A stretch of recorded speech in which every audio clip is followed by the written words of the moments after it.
Hello दोस्तों, मेरा नाम है संजय और स्वागत करता हूं मैं आपका आपके अपने यूट्यूब चैनल स्टडी स्टाइल में।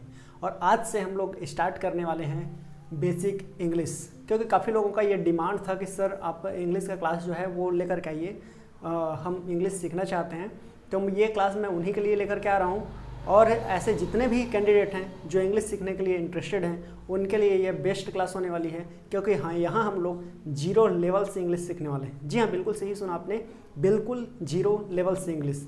ठीक है, तो चलिए स्टार्ट करते हैं बेसिक इंग्लिश की क्लासेस। तो जैसे कि आप लोग देख पा रहे हैं, अब हम लोग जो है स्टार्ट कर रहे हैं वो क्या है, बेसिक इंग्लिश। तो बेसिक इंग्लिश जैसे कि अगर मैं बात करूं बेसिक इंग्लिश में, अगर मैं जीरो लेवल से अगर पढ़ाना स्टार्ट करूं तो जीरो लेवल से यही होगा कि सबसे पहले इंग्लिश में जो आते हैं हमारे पास वो होते हैं अल्फ़ाबेट्स। अल्फ़ाबेट्स जिसको आप लोग हिंदी में नाम कहते हो वर्ण, आपने सुन रखा होगा वर्ण यानी कि अक्षर। अक्षर हिंदी में पढ़ते हैं तो अक्षर या फिर वर्ण कहते हैं, इंग्लिश में इसी को अल्फ़ाबेट्स कहते हैं। और हिंदी में अगर हम लोग अल्फ़ाबेट्स यानी कि वर्ण की अगर बात करें या फिर जिसको आप अक्षर के नाम से जानते हैं, तो वो अक्षर जो होता है, एक तो ये स्टार्ट होता है अ से और जो अह तक ये जाकर के ख़त्म होता है जिसको हम लोग स्वर कहते हैं। क्लियर है? उसके बाद ये स्टार्ट होता है क से, व्यंजन की अगर बात करूँ तो क से स्टार्ट होता है और ये ज्ञ में जाकर के फिर ख़त्म होता है। ठीक है, तो अ से स्टार्ट होता है और ज्ञ में जाकर के ये खत्म होता है और टोटल इनकी संख्या जो होती है वो 52 होती है। ध्यान देंगे यहाँ तक। अगर अब इंग्लिश में हम लोग इसी चीज़ को देखने जाएं तो ये ए से स्टार्ट होता है, ए बी सी डी और पूरा कहाँ तक जाता है, ये जेड तक, और इनकी संख्या होती है टोटल 26। अब आप मुझे बताइए कि इंग्लिश ईजी होगा कि हिंदी? तो यहाँ पे आप देख पा रहे हैं ये सिर्फ 26 लेटर है, यहाँ 52 लेटर पढ़ना था, फिर भी आपके लिए इंग्लिश जो है वो हार्ड होता है। तो चलिए इजी बनाते हैं इसको। अब हम लोग आगे बढ़ते हैं तो ये हो गया 26। तो जैसे यहाँ अ से लेकर के अह तक के हम लोग देखें ये स्वर था और क से लेकर के ज्ञानी के ज्ञ तक क्या था, व्यंजन था। तो ठीक उसी तरह से इसमें इंग्लिश में भी वोवेल्स यानी कि स्वर होते हैं।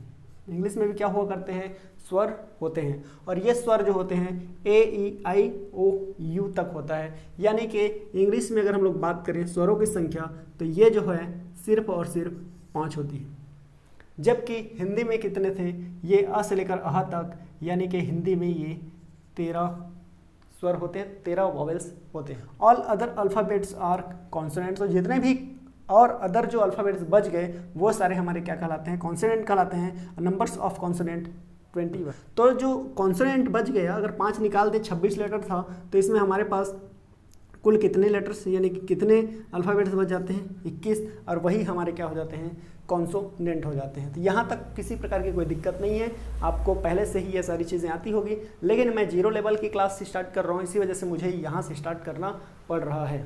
ठीक है, आगे बढ़ते हैं। तो अब अपने को पता चल गया कि भाई सबसे पहले तो इंग्लिश में जीरो लेवल अगर देखें तो ये हमारा होगा लेटर्स। लेटर्स जो होगा वो ए से लेकर के जेड तक के होते हैं।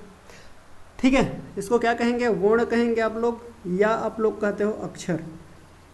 ठीक है सर, तो ये हो जाता है हमारा वर्ण या अक्षर। तो देखिए अब यदि मैं शब्द देखूं तो शब्द यानी कि वर्ड, और ये वर्ड बनते कैसे हैं, ये बनते हैं इन्हीं लेटर्स, इन्हीं अक्षर या इन्हीं वर्णों को आपस में मिलाने से। जैसे कि अगर मैं हिंदी में बात करूं कि आ और म ऐसा जोड़ देते हैं तो ये हमारा बन जाता है आम। ठीक है, तो ये आम जो बना है ये हमारा क्या हो गया, ये हमारा हो गया शब्द यानी कि वर्ड्स हो गए ये। और वर्ड्स जैसे कि इंग्लिश में अगर मैं देखूं READ, ये सारे मैं ए से जेड तक के बीच का ही इसी में कलेक्शन किया हूं, तो ये हो गया हमारा क्या, वर्ड्स हो गया, शब्द हो गए। बने कैसे हैं, इन्हीं अल्फ़ाबेट्स के ग्रुप, जब अल्फ़ाबेट्स को आपस में अरेंज किया, आपस में जोड़ दिए, तब हमारा क्या बन गया, ये बन गया रीड्स। रीड मतलब हो जाता है पढ़ना, ये तो आपको आता ही है। आगे बढ़ते हैं सेंटेंस। तो देखिए अब जो सेंटेंस है जिसको हिंदी में हम लोग कहते हैं वाक्य, हिंदी में क्या कहते हैं, वाक्य कहते हैं। और ये वाक्य जो है बनते कैसे हैं, तो ऐसे ही बहुत सारे ढेर सारे जो है हमारे पास, यदि शब्दों को जोड़ दिया जाए, ढेर सारे शब्द आपस में जोड़ते जाएं, जैसे कि W अगर देखें तो ये क्या हो गया आपका, ये केवल और केवल आपका लेटर्स हैं, ई आपका एक लेटर है ना, अल्फ़ाबेट्स हैं, दोनों आपस में जुड़े तो वी बन गया, वी बना, ये एक शब्द है, एक वर्ड है। और ऐसे ही ये भी शब्द है, ये भी वर्ड है, ये भी शब्द है, ये भी वर्ड है, ये भी शब्द है और ये भी वर्ड है। तो जब आपस में सारे के सारे को जोड़ दिए, वी आर रीडिंग इंग्लिश, तब हमारा बन गया सेंटेंस यानी कि एक वाक्य। और आप किसी भी पुस्तक को, किसी भी कॉपी को, या कहीं पर भी हेडलाइन देख लीजिए, टीवी में देखिए, कहीं पर भी देखिए, कोई जब बोलता है तो वो सिर्फ और सिर्फ बोलता है सेंटेंस यानी कि वाक्य। ठीक है, तो वो बोलने का काम क्या करेगा, वो बोलने का काम करता है केवल और केवल वाक्य। और आपको जहाँ तक मुझे पता है आपको आता है ए से जेड, अल्फ़ाबेट्स आपको आते हैं, शब्द आपको आते हैं। और अगर आप कहेंगे कि सर शब्द नहीं आता है, तो मैं आपसे पूछूं कि पंखे को इंग्लिश में क्या कहेंगे, पंखा को क्या कहेंगे, तो आप बोलोगे, बोलिए फैन, तो आप कहते हो फैन।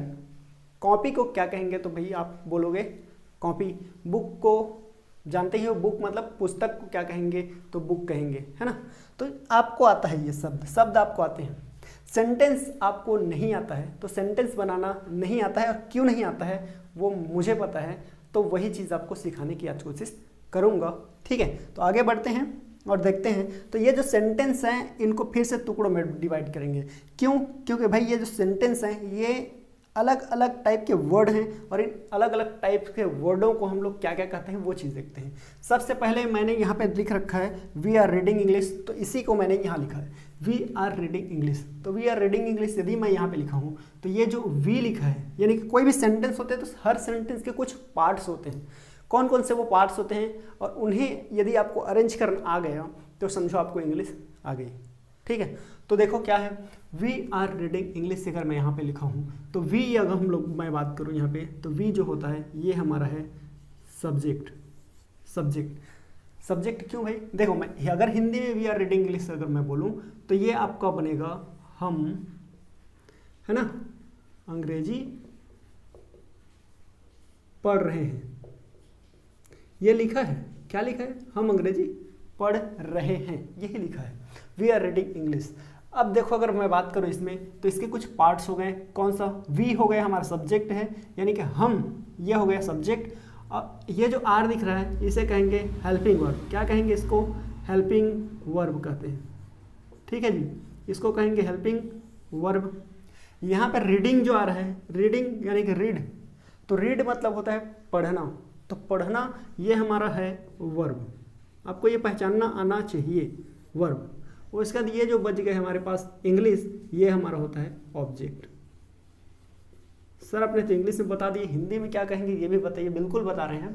देखिए जो सब्जेक्ट होता है इसको कहा जाता है कर्ता, हिंदी में कर्ता। कर्ता यानी कि काम को करने वाला।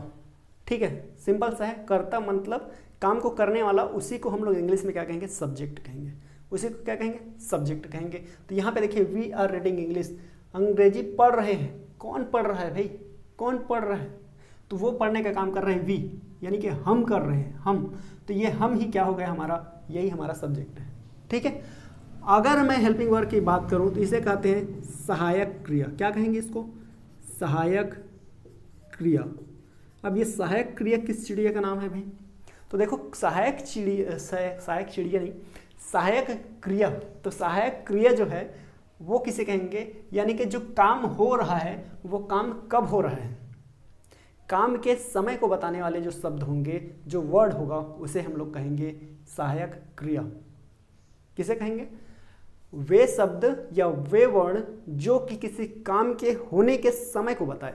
ये बता रहा है कि भाई ये तो देखो क्या बोल रहे हैं, आर मतलब होता है ना, तो है ये बता रहे हैं हम अंग्रेजी पढ़ रहे हैं। समय को कैसे बता रहे हैं सर, अरे बता रहे हैं समय को कैसे बता रहे हैं, ये इस तरह से बता रहा है कि भाई ये काम जो है वो प्रेजेंट में हो रहा है, तो प्रेजेंट में हो रहा है ये बता रहे हैं ना। तो ये हमारा क्या हो गया, सहायक क्रिया हो गया। ठीक है, ये हमारा क्या हो गया, सहायक क्रिया, यानी कि ऐसे शब्द जो कि किसी काम के होने के समय को बताए, वो हमारा क्या कहला जाएगा, सहायक क्रिया हो जाएगा। आगे मैं बढ़ता हूँ, तो ये हो गया हमारा वर्ब, जिसको मैंने बोला था कि क्या, रीडिंग, यानी कि रीड। तो भाई इसमें हमने देखा ये वर्ब है, तो वर्ब किसे कहेंगे, वर्ब हिंदी में इसको कहा जाता है क्रिया। हिंदी में क्या कहेंगे, हिंदी में कहते हैं क्रिया। और क्रिया जो है वो क्या होता है, तो वो ये चीज़ है कि कर्ता के द्वारा जो किया जा रहा काम होगा, यानी कर्ता जो काम करेगा वही हमारी क्या कहलाएगी, क्रिया कहलाएगी। यानी कर्ता के द्वारा जो किया जा रहा काम होगा वही हमारी क्या होगी, क्रिया होगी। ठीक है, या फिर आप इसको ऐसे भी कर सकते हैं, ऐसे शब्द या ऐसे वर्ड जिसको बोलने पर उसके अंतिम अक्षर में ना आए, उसके अंतिम अक्षर में क्या है, ना आए और उससे किसी काम के होने का पता चले, तो हमारा हो जाता है क्रिया। फिर से सुनो, ऐसे वर्ण या ऐसे शब्द जिनको बोलने पर उसके आखिरी में ना उसके आखिरी में ना वर्ण आए, ना अक्षर आए, ठीक है, और उससे किसी काम के होने का पता चले, वो हमारा कहलाएगा क्रिया। कैसे, देखिए, जैसे कि मैंने कहा गाना, लास्ट में क्या है, गाना, तो ना आया गाना, नाचना, रोना, हंसना, बोलना, पढ़ना, लिखना, सुनना, बात करना, जाना, आना, जितने भी अभी मैंने वर्ड कहा, जितने भी मैंने शब्द कहा, सब के अक्षर के आखिरी वाला जो अक्षर है, सभी शब्दों के आखिरी अक्षर में कौन सा वर्ण आ रहा है, कौन सा अक्षर आ रहा है, कौन सा अक्षर आ रहा है, कौन सा अल्फ़ाबेट्स आ रहा है, तो ना ही आ रहा है, और इन सब से किसी न किसी काम के होने का पता चल रहा है। चल रहा है कि नहीं चल रहा है? चल रहा है।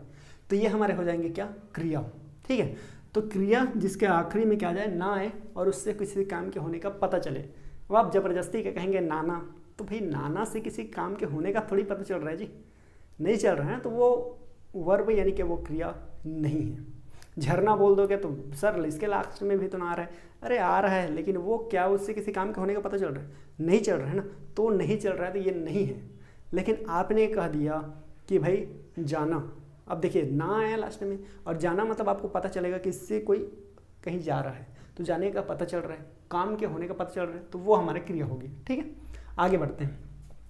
आगे आता है हमारा ऑब्जेक्ट। ऑब्जेक्ट यानी कि जिसको हम लोग कहते हैं कर्म, हिंदी में इसे क्या कहा जाता है, इसे कहा जाता है कर्म, ठीक है। और कर्म किसे कहेंगे, इसका सर डेफिनेशन कुछ बताइए हिंदी में। बिल्कुल, देखिए क्या होगा, कर्ता के द्वारा जो किया जा रहा काम है, कर्ता के द्वारा जो किया जा रहा जो काम है, ये तो काम था ना, क्रिया, तो कर्ता के द्वारा किया जा रहा काम का प्रभाव, का इफेक्ट जिसके ऊपर पड़ता है, जिसके ऊपर पड़ता है, वो हमारा कहलाती है कर्म। जैसे कि यहीं पे देख लो आप, वी आर रीडिंग इंग्लिश, पढ़ रहे हैं, पूछ के देखो क्या पढ़ रहे हैं भाई, तो क्या जब पढ़ रहे हैं ऐसा क्वेश्चन करोगे तो आपको आंसर मिलेगा कि भाई हम पढ़ रहे हैं इंग्लिश, अंग्रेजी आ रहा है। तो ये जो पढ़ने का असर है, जो प्रभाव है, वो किसके ऊपर पड़ा, वो पड़ा है इंग्लिश के ऊपर। तो इंग्लिश हमारा क्या हो गया, यहाँ पे ऑब्जेक्ट हो गया। उम्मीद करता हूँ आपको ये सारी चीज़ें आ गई होंगी। और देखिए इंग्लिश सीखने के लिए ये चीज़ें आपको आनी बहुत ज़रूरी है, तो इस वीडियो को पूरा ध्यान से देखिए और बिना स्किप किए देखिए, तभी आपको समझ में आने वाला है, तभी आप इंग्लिश सीख पाओगे। आगे के लेक्चर्स सभी आपको समझ में आएंगे, क्योंकि जब तक आपको सब्जेक्ट, हेल्पिंग वर्ब और ऑब्जेक्ट नहीं पता रहेगा, आपको स्ट्रक्चर्स नहीं आएंगे, आप कभी भी जो वर्ड हैं, जो शब्द हैं, उनको अरेंज नहीं कर पाओगे, और अरेंज करोगे तो वो उल्टा सीधा होगा और आपका सेंटेंस जो है पूरा बिगड़ जाएगा। तो कंप्लीट देखिए, आगे बढ़िए, देखिए ठीक है, तो समझ में आ गए। अब देखिए यहाँ पे सब्जेक्ट, तो सर सब्जेक्ट आखिर यहाँ तो आपने वी लिख दिया है, तो क्या सिर्फ वी ही सब्जेक्ट है, बिल्कुल नहीं। सब्जेक्ट की जो संख्या है वो टोटल जो है केवल और केवल 8 हैं। कितने हैं, केवल 8 हैं। कौन कौन से जी, I, you, we, they, he, she, it और लास्ट में नेम। बहुत ही इजी है, बहुत ही कम है, इजीली आप याद कर सकते हो। कौन कौन सा, आई जिसको आप लोग हिंदी में कहते हो मैं, और इसका मतलब मुझे भी होता है। क्या होता है भाई, मुझे, याद रखेंगे, मैं भी होता है इसका मतलब, और मुझे भी होता है। साथ में यू का मतलब होता है तुम, और इसका मतलब होता है आप, और इसी का मतलब होता है तुम्हें, याद रखेंगे। वी का मतलब होता है हम, और इंग्लिश में एक और होता है, वो होता है हमें। आप कहोगे, कुछ लोग कहेंगे कि सर ये क्या उल्टा सीधा पढ़ा रहे हैं, नहीं बिल्कुल सही बता रहा हूँ मैं आपको। आप थोड़ा सा सब्र रखें, अभी आपको पता चल जाएगा कि मैं कहना क्या चाहता हूँ, ठीक है। क्योंकि कुछ लोग बोलेंगे सर इसका हमें, तुम्हें और मुझे कहाँ होता है, बताऊँगा कहाँ होता है।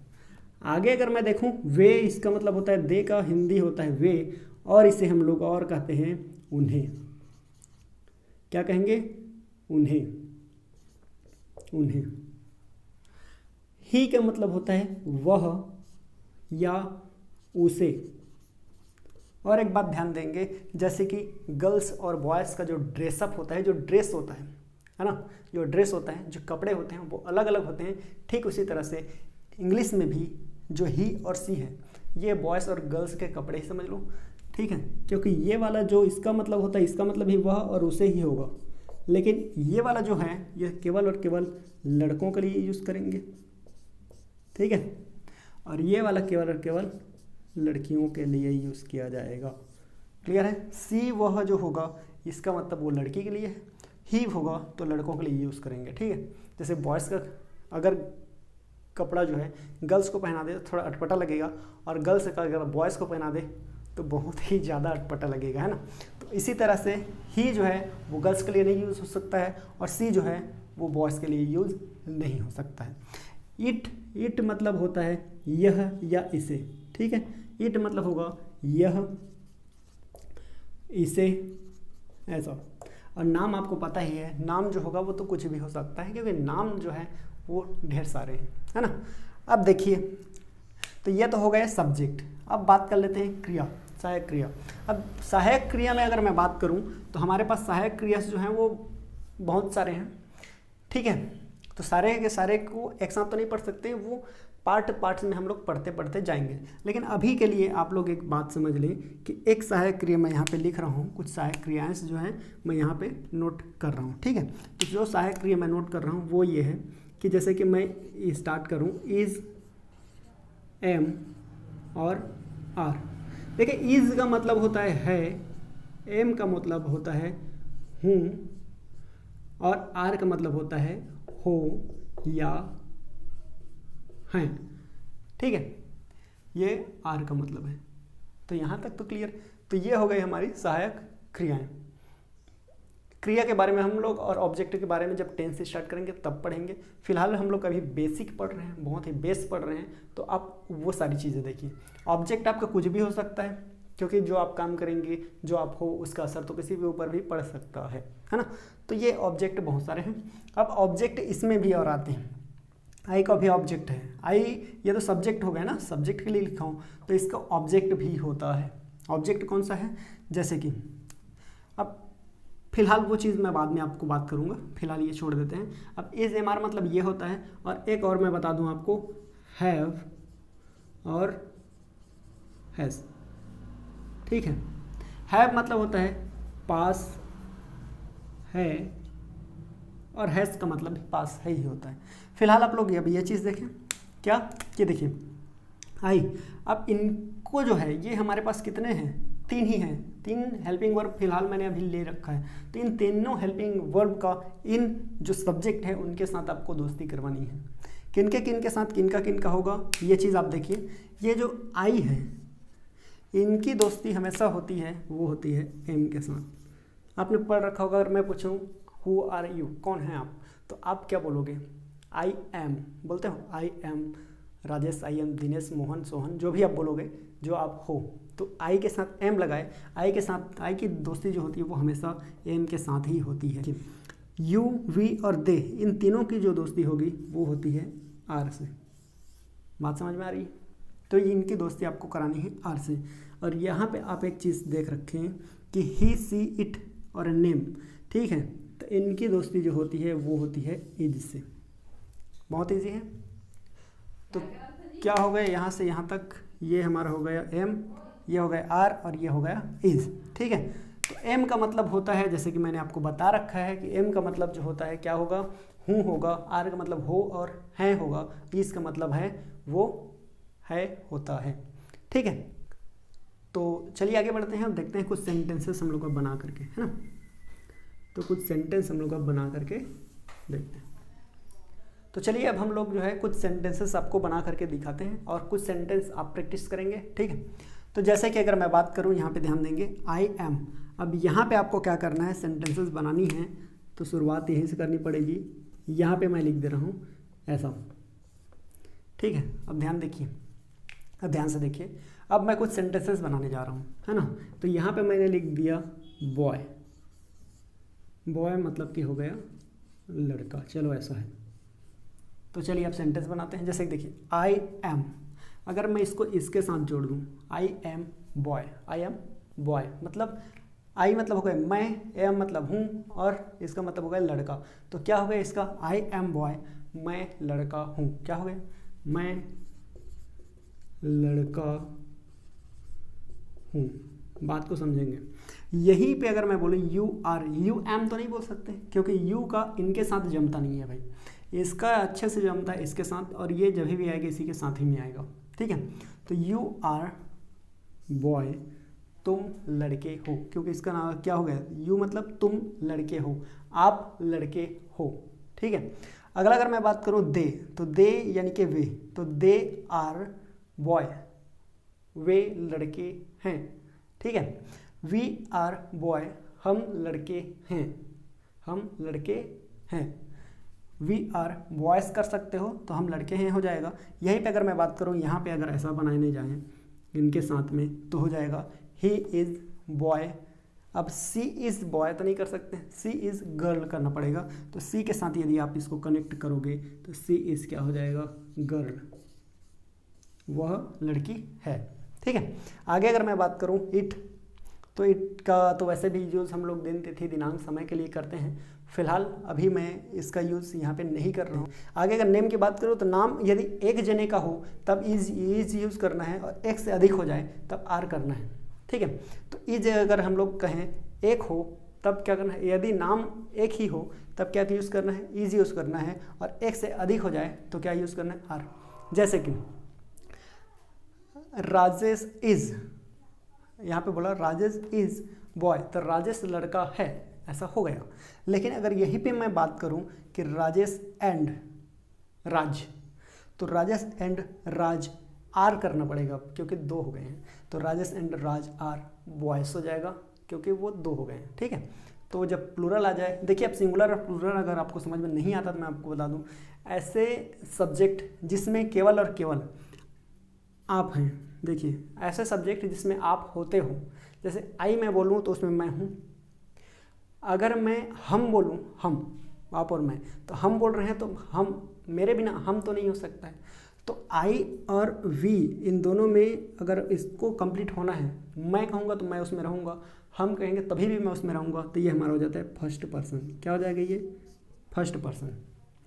इसके बाद अगर मैं बात करूँ आप या तुम बोलूँगा तो ये हमारा हो जाएगा सेकंड पर्सन। ये क्या हो जाएगा हमारा, ये होगा सेकंड पर्सन। अब बाकी जितने बच गए वो सभी के सभी थर्ड पर्सन होते हैं। बहुत ईजी है, जिसमें आप खुद हो वो आपका क्या हो जाएगा, फर्स्ट पर्सन, और जिसमें आप नहीं हो वो सारी की सारी चीज़ें हो जाएगी थर्ड पर्सन, केवल यू को छोड़ के। तो यू हो गया सेकंड पर्सन, बाकी सब हो गया थर्ड पर्सन।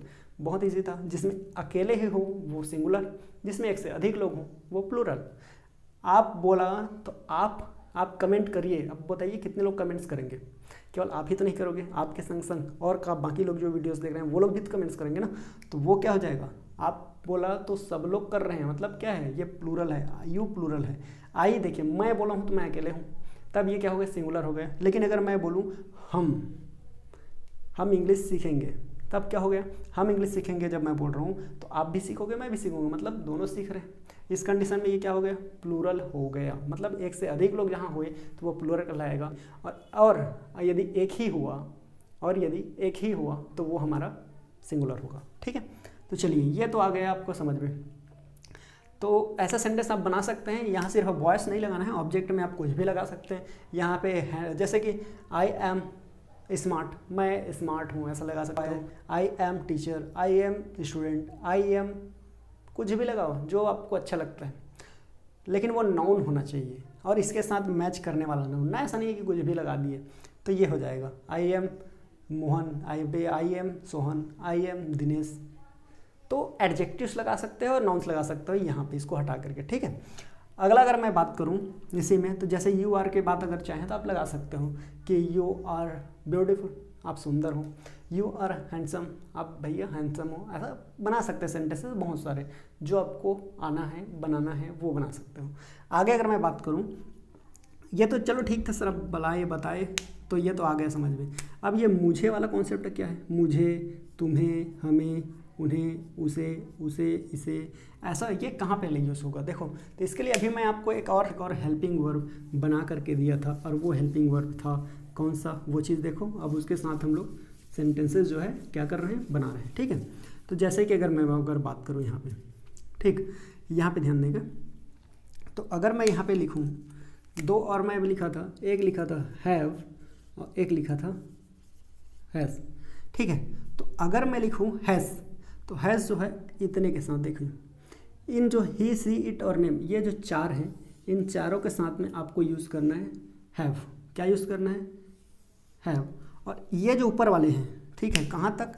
ये जो दे तक का दिख रहा है, दे तक का ऊपर का, ये जो ऐसे अगर मैं बांट दूँ तो ऊपर वाले जितने भी हो गए इनके साथ में आपको यूज़ करना है हैव, ठीक है, हैव। और हैव लगाने के बाद यहाँ पे आपको तुरंत से टू यूज़ करना है और यहाँ पे वर्ब लगाना है फर्स्ट फॉर्म। वर्ब मतलब कि हो गया आपका क्रिया, क्रिया वहाँ पे लगा दीजिए। जैसे खेलने को क्या कहते हैं? प्ले। आने को क्या कहते हैं? कम। जाने को क्या कहते हैं? गो। तो उसी को लगाइए आप यहाँ पे, लेकिन टू लगा के लगाना है ना, ऐसा, तब आपका होगा। यहाँ पे भी टू लगाइए और यहाँ पे वर्ब का फर्स्ट फॉर्म लगाइए। अब देखिए, अब अगर आप कहना चाहो कि मुझे जाना है, तब आपको बोलना पड़ेगा I have to go. I have to go, मुझे जाना है। आई हैव टू गो, मुझे जाना है। अब आई का मतलब क्या हो गया मुझे बताइए? आई का मतलब अब तो मुझे हो गया ना। यू हैव टू गो, आपको जाना है। वी हैव टू गो, हमें जाना है। दे हैव टू गो, उन्हें जाना है। अभी हुआ उन्हें, इसका मतलब। अब यहाँ पे मैं बोलूँ उसे क्रिकेट खेलना है, उसे क्रिकेट खेलना है, तो क्या बोलूँगा मैं? He has to play cricket. He has to play cricket, तो ये हो जाएगा उसे क्रिकेट खेलना है। She has to play kho kho, उसे खो खो खेलना है। उसे तुम्हारे घर जाना है। She has to go your home, तो उसे तुम्हारे घर जाना है, ये होगा, ठीक है। यहाँ पे अगर मैं लिख दूँ Ram, Ram has to go school, Ram को स्कूल जाना है। यहाँ पे अगर मैं ये लिख रहा हूँ टू और वर्ब का फर्स्ट फॉर्म लगाया, तब इसका मतलब जो होगा, ये जो आप देख रहे हो टू और वर्ब का फर्स्ट फॉर्म, तब इस कंडीशन में इसका मतलब आना है जाना है, यानी कि ना है वाला आ जाता है। आना है, जाना है, खाना है, पीना है। जैसे आपने कहा कि भैया मुझे रोटी खानी है, तो अगर आप बोलना चाहो तो आई हैव टू, देखिए आई हैव टू ईट चपाती। चपाती रोटी की चपाती कहते हैं, तो यहाँ हो जाएगा आई हैव टू ईट चपाती, मुझे रोटी खानी है। हो गया ये। लेकिन अगर यहीं पे अगर आप बोलना चाहो कि मेरे पास रोटी है, मैंने आपको बताया था ये हैव मतलब पास होता है करके, है ना। तो पास होता है तब होगा जब ये दोनों को आप नहीं लगाओगे, ये दोनों नहीं लगानी है, ये दोनों हट जाएंगे, टू नहीं लगानी है। टू को हटा दो और उसके बाद डायरेक्ट यहाँ पे जो है आप ऑब्जेक्ट लगा दो, तो इसका मीनिंग जो निकल के आएगा हैव का, वो हो जाता है पास है। जैसे आई हैव चपाती, मेरे पास रोटी है, हो गया। लेकिन मैंने यहीं पे कर दिया आई हैव टू ईट, तो मुझे खानी है, हो गया, ठीक है। यहीं पे अगर मैं बोलूँ आई हैव मार्कर, तो मेरे पास मार्कर है, ऐसा हो रहा है। सिर्फ ये टू और वर्ब का फर्स्ट फॉर्म हटा दो, यहाँ पे ऑब्जेक्ट लगाओ, तो जो चीज़ आपके पास है वो आप बता सकते हो। आई हैव वाटर, मेरे पास पानी है। आई हैव कार, मेरे पास कार है। आई हैव बाइक, मेरे पास बाइक है। आई हैव बुक, तो मेरे पास बुक है, किताब है, ऐसा हो जाएगा। लेकिन वहीं पे अगर आप बोलना चाहो I have to read book, तो मुझे पुस्तक पढ़नी है, हो गया। तो आप इस तरह से बना सकते हैं सभी के साथ। यहाँ पे इनके साथ में हैज़ और हैज़ टू लगाएंगे। जैसे आप बोलोगे उसके पास कार है, तो ही हैज़ कार, यहाँ टू और वर्ब का फर्स्ट फॉर्म नहीं लगाना है, इसके जगह क्या यूज़ करना है? ऑब्जेक्ट यूज़ करना है। इस बात का बिल्कुल आप ध्यान देंगे, ठीक है, तब आपका ये सेंटेंस जो है वो बन जाएगा। तो उम्मीद करता हूँ आपका वो आज का ये वीडियो जो है वो समझ में आया होगा और आपको ये चीज़ें याद होनी चाहिए, खास करके सब्जेक्ट, हेल्पिंग वर्ब, वर्ब और ऑब्जेक्ट, ये सब क्या होते हैं, ठीक है। ये आप भूल भी जाओ तो भी चलेगा, लेकिन ये सारी चीज़ें क्या क्या हैं इसे आप याद रखेंगे। सब्जेक्ट आपको याद रखनी ही पड़ेगी, ठीक है, और उसके बाद आपको इंग्लिश सीखने से कोई नहीं रोक सकता है, ठीक है। तो बाकी हम लोग आपके साथ हैं ही हैं।